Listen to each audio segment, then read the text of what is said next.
welcome to Topical Tuesday for our Fame Share Out. Again, please sign in. We also would like to make sure that you mute your mic unless you're speaking. And there's going to be a link posted. I created a Google Drive with all of the slideshows. So here's that. Hopefully that will work for you.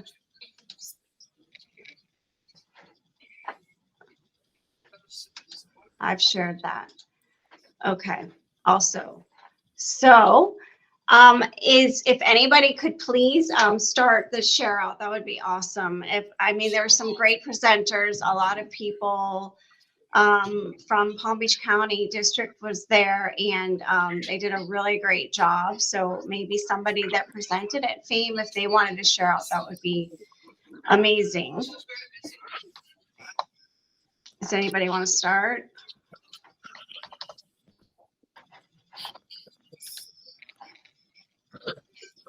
Well, I'll go ahead and start while everybody's getting their wits about themselves. It's not that bad. I really enjoyed it, and we did have several presenters from Palm Beach County, and they did an amazing job. I went to a couple of the sessions, and I learned quite a bit, and maybe we can have them share out on a Topical Tuesday in the future. One session that I went to that I really enjoyed was a poetry cafe. I did a book tasting cafe when I was in the media center, but I really wanted to know more about the poetry cafe. I know Liz is here. I know her ears are perking up because I know she likes to do a poetry. So it was very simply put together. It was, the kids could get into it. They could have, it's very informal for the students. They could sign up if they wanted to be part of the poetry cafe. I think she had it like after school or at the end of the day. I would think that you could even do it, during your media time. And it was just very simply set up where she started out with, she put like 5 or 6 poetry poems that she had found in some of the poetry books that she had in her media center, and had them scattered amongst the tables, and then just had the kids kind of choose one and practice through it, and then had them get up and read it. And then so she did that for several times through her cafe. And as the students got more comfortable with it, then she let the students choose their own poems that they wanted to share. Of course, the media specialists approved, let students practice on that one. Some of them would even write their own poems, but there was a time when the parents or the staff and students would come in, and they actually would share and have a time of sharing the poems, either ones that they had actually chose for themselves, or the media specialist had chosen, or something that they had written themselves. She had a book drop, kind of like a screen backdrop that she had gotten from Amazon. I think she said for like $10, and it actually had like a storefront of like a cafe. It was really cute. And she said one way that she got them in there was she would have snacks. And so a lot of times she would go like Dunkin' Donuts or different places like that would donate some of the simple snacks that she had for the kids. So I just thought that was a very non-threatening for the kids way to kind of get them started with poetry.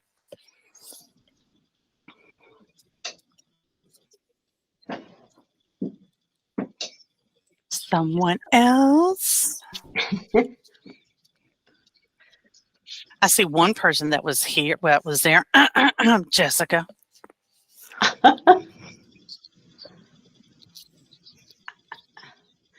If one of the people that presented, I know I went to a couple of them. I went to Tony's and Tempe's presentations, and they were awesome. If you guys could maybe summarize what you did, they were really good. Really, really good. So I did present, but I wanted to piggyback on the Poetry Cafe because I went to the 3-hour book tasting on Wednesday, and I thought it was really, really good.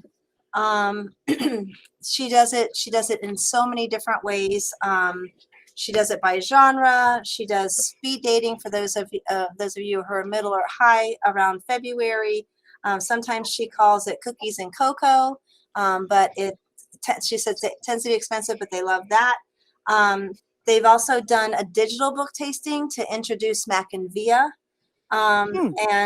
She uses placemats to use as your guide. She does nonfiction. She does regular fiction. Let's see. I'm trying to look at my notes.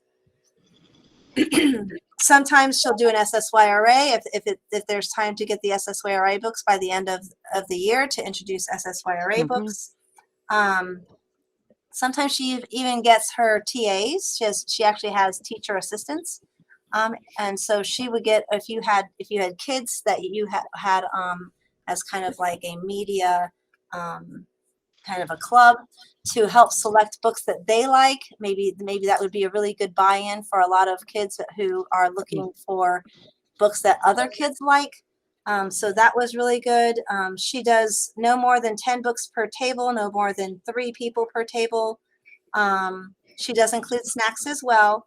One of the tricks that she does, which I liked, is that she puts on this very calm and beautiful classical music, and then she waits like 1 minute and she asks she said who even read the summary, the cover, or the inside flap, and she makes them read that first, and then she has them start reading the book. She gives them only 3 minutes because after that they have to share with a partner what they learned about their book, and then sometimes she'll ask people to share what they learned about somebody else's book.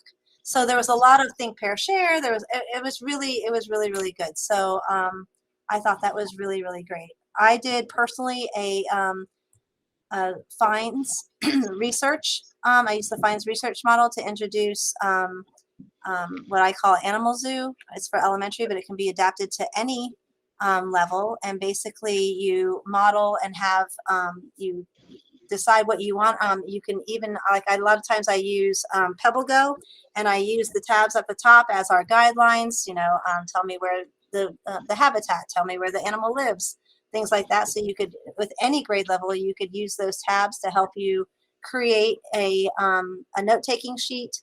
So Find, you start with your focus. A lot of times it's good to start with especially if you're doing nonfiction research, start with a fiction book that kind of draws them in and gets them interested in an animal or whatever topic you're talking about. Then move on to the nonfiction and explain that you can talk about mini lesson about the differences. Then you're going to gather your information. Of course, you want to limit their resources, try to keep within your portal if possible. The note taking with the little people, of course, you have to model each and every part of that. And like I said, when you use the sheet, that kind of really works really easily for everybody. Let's see, develop. So then however you want them to present, or if you want them to do some kind of a project with it, whether it's technology or something else. And then the last one is self-evaluate, but I like to call it share, and we like to share about what we've learned. So that's kind of it. And then I talked about like how to prepare for it and how to collaborate with teachers. Make sure you do that ahead of time, and organization is the key. I think that's about it. Thank you. You did a really great job. I really enjoyed your presentation. Oh, thank you. There were a couple of things that I really enjoyed, especially about the conference. And one of them was I like to go to the sessions with the author panels, because I feel like it kind of helps you keep a pulse on what's happening from their perspective as the authors of the books. And it's like book tasting too, because they tell you a little about what they've written and what they will be writing. I went to the speed dating with the authors. That was a lot of fun. I got to meet some authors, and what I liked about that was just like we're coming to the table trying to get information from them about their books and how they're writing and what they're writing. They're also asking us, what are the kids reading? What do the kids want to read? What are their hottest titles? And it kind of helps move them forward too, I think. But another reason that I really like FAME is you have 3 days where your normal responsibilities like work and parenting and running everybody errands and feeding everybody or whatever you do in your life, all those things are in another city, and you get to focus on your professional development. You get to concentrate on your career. And also the AMA social that we had the one evening, I really like spending time with our media specialists, with our people, and getting to know them better, because you see the names in the chats, and you know who people are, and you hear about the things they're doing, but it's really fun to spend some time where you don't have to like rush and go somewhere else. So I really liked that EMA put that together for us too. So that was a lot of fun.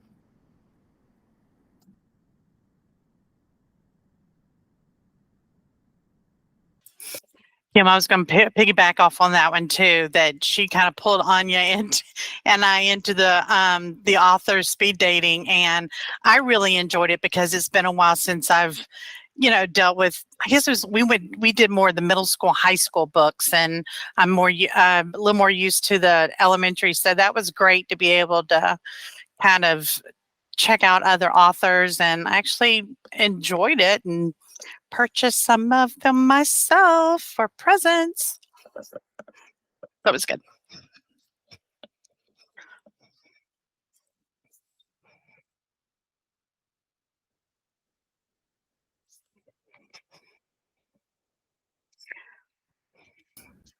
Jessica's trying to get that microphone working. I can see it. Can't hear you yet, kiddo. Keep trying.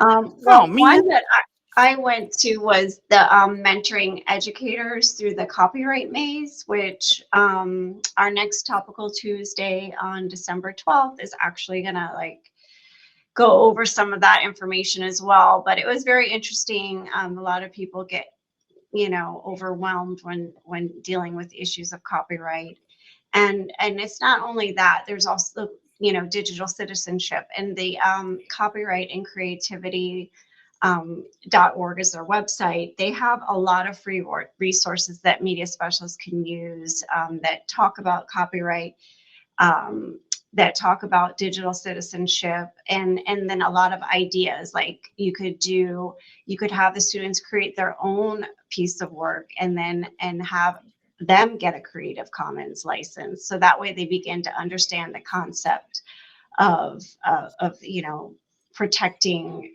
people's art and things like that, or just making book trailers and things like that. So hopefully December 12th, that will also help clarify some issues and should be very informative.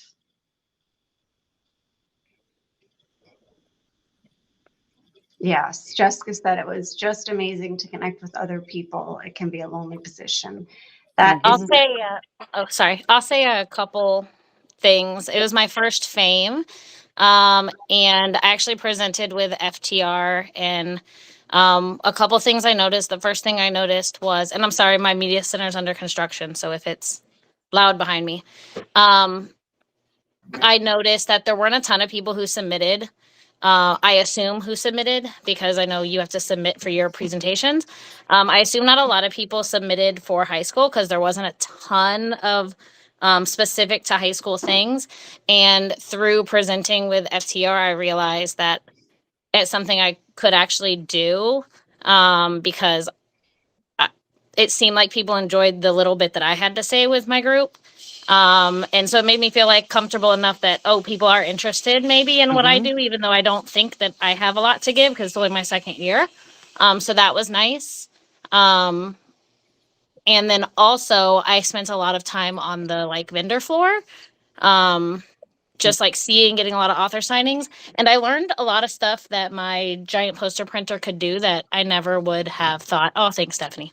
But like the big pull-up signs that like our DECA program or entrepreneurship program do, like for big events, like I can make those on my poster printer. And I never knew that before. It's just a different type of paper that you order. It's like vinyl paper. And then you buy the metal stand and you can make those giant like banners that stand on like metal posts. I didn't know that. So I learned a lot of stuff by spending probably too much time on the vendor floor. Lauren, that's a great idea too, because I just thought about that for your high schools. Definitely mention that to your science fair coordinators, because they may want to do something like that with the science fair boards and stuff that are going to district, because a lot of times that kind of helps make their project stand out a little bit more too. So definitely mention that to them. Yeah, we print the science fair ones in the media center, but we usually do like the 36 by 54 or whatever, like the big giant.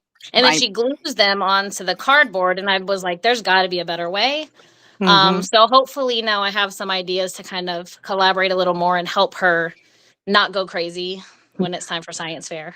Awesome. I would just agree with the spending time on the vendor floor, that there's a lot of great stuff to see, but it's also an opportunity to connect with the vendors, establish that personal relationship, which is pretty useful if you're trying to haggle a better deal for your school. And there is some flexibility there, which you might be uncomfortable getting that conversation started, but the vendors are used to that, and they are open to it. Sorry, dismissal announcement. So I really enjoyed the vendors. Last year was my first year in media and at Fame, and I just love so much passion and so much creativity in one place. I think it's that media specialists are a pretty amazing group of people. We think so too. and action. It's not just fluffy ideas. It's people, out there doing it.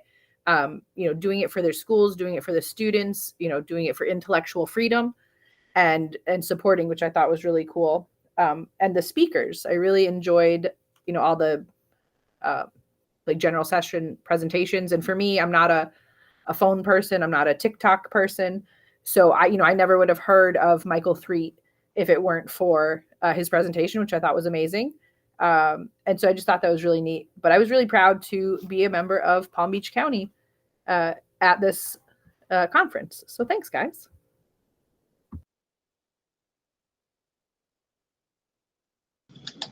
I agree. I think Palm Beach County really represented. And even on the dance floor, I think we represented as well.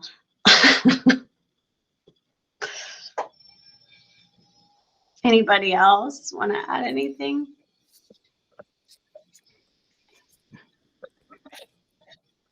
Hey, April, why don't you share how you got to Fame? Oh, hi. Hey. I thought you were wanting me to show the scandalous video of me dancing. Well, we could do that too. I took the Bright Line and I ran into Vicky.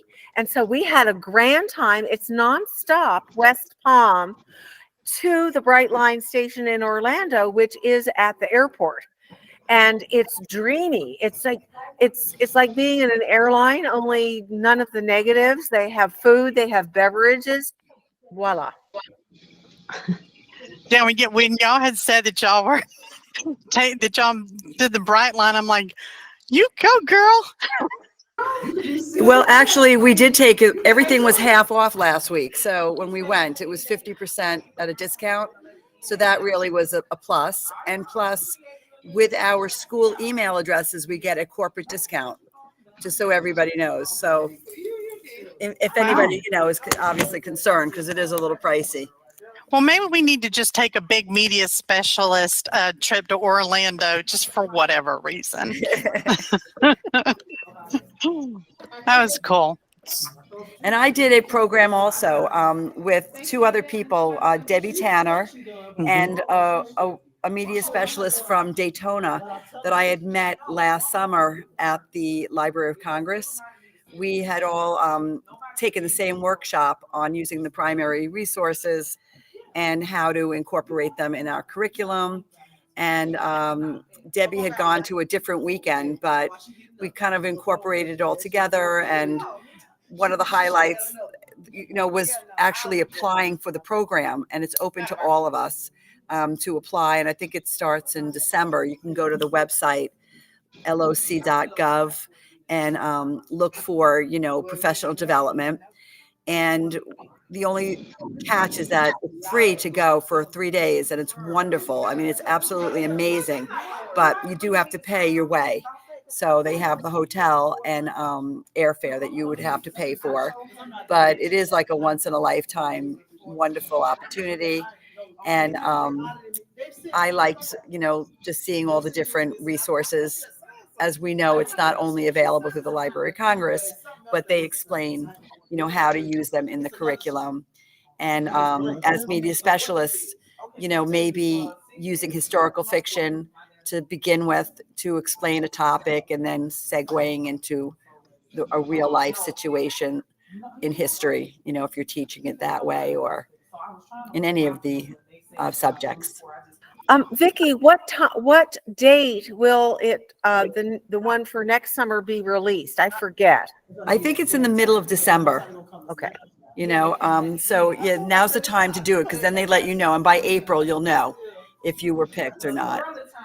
So you have to basically write, fill it a form out, and have your principal or a supervisor, give a little write-up about why they think it would help you in your school.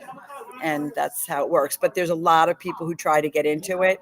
So I think I was just lucky last year. I just thought about it. I've always wanted to go, and I did it at the right time. I think I was just lucky. I didn't even know that what the deadline was. So. Yeah, and look for the presentation that Vicki and them did for Library of Congress. I had not realized that there is so much available for media specialists to be able to use from their site. It was amazing. Mm-hmm. It really is. It's fabulous. There's lots of different lesson plans on there that you can use. There's free copyrighted material, photographs, recordings, every different type of primary source. So.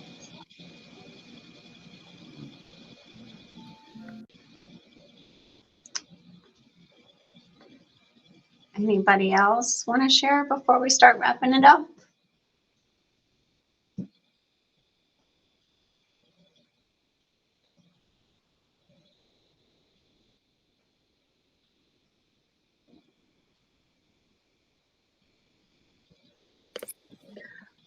One more thing I just wanted to share really quick too is that I went to a lot of the STEAM or makerspace activities, or should I say sessions, because I know that that's really popular, especially with a lot of our new media specialists and wanting to get on board. So a couple of things that I really liked. I know that David Vortek did a really good job sharing out some ideas with the Sunshine State books. So you can go back and look at that presentation. He put all kinds of stuff in there for that one. And then another one I went to was called STEAM Books. And it was very true. She's like, you can do a hands-on activity with just about any book. Just have to, just kind of think outside the box on being creative. A lot of the ones that she shared, she went from elementary, middle to high. You can look up for that one too. That was by Marge Cox. But like, I know for elementary, like Creepy Carrots, like having the students build fences, or the Three Little Pigs, or she just had a lot of really good ideas. And some of the other ones that I came across too, like looking for the Picture Perfect books. I don't know if most of you know or not. I know science department that does that. Guy Harvey has science lessons, and they are approved by our district for elementary, middle, and high. So you can also go through and look for those things that maybe you can help support, your science department. So April, I don't think she hears me. I don't know. Jessica's making a request to share a hack from April. Hey, April, you listening? Sorry, I was getting my announcement crew working. Sorry, what was the question?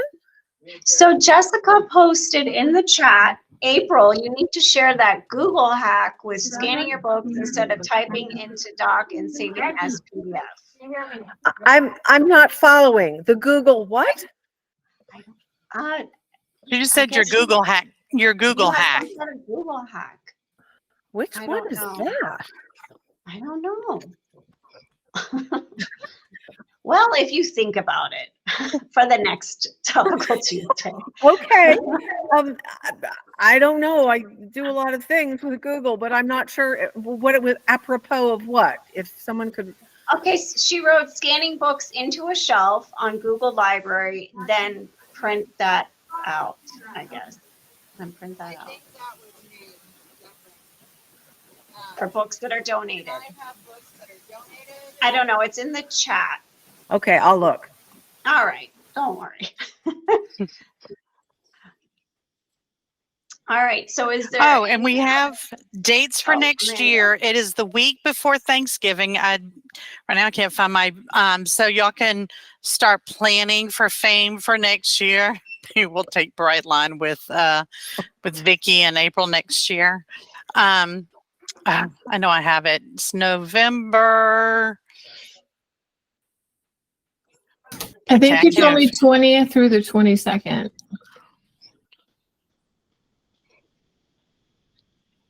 That one, yeah. Yes. 20th through the 22nd next year. 20, 21, 22. The week before Thanksgiving.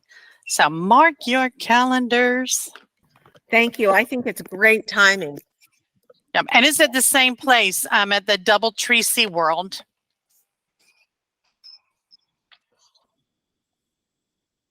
All right. Well, thank you, Amanda. Okay. So do we have any other things to share? Oh, okay. So Deb is the one that has the hack. She said, so instead of typing it all out, just scan the books into a Google shelf and then export it into a PDF and print. Oh, that's what Jessica wrote. All right. So that's it. Thank you. If there's any more additions, please feel free to add in or any questions.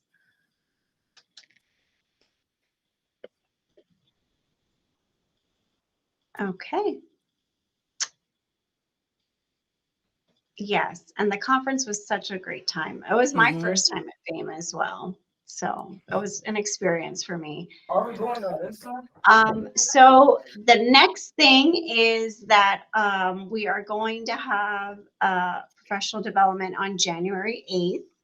It's going to be with Wise Up Digital. We're going to learn about the new AI stuff and also how to build digital portfolios, which is really helpful to students. Also, if you have not joined Emma, it is a great way to connect with your fellow media specialists. As Jessica mentioned in the chat, it can be a very lonely position, and this is a really great way to connect with each other. Also, please tag us in your tweets, showcase all the wonderful things that you're doing. It's a great way to share out and to get acknowledgement for everything you do. And of course, if you want some points, you should definitely register in e-learning for Topical Tuesdays. You can get up to 20 points. There is one culminating activity, and all the follow-up is available in e-learning. And again, our next Topical Tuesday is December 12th. And we are going to meet with a representative from Copyright and Creativity to go over copyright and digital citizenship. And if anybody doesn't have anything else to say, I guess we'll see you next time at Topical Tuesday.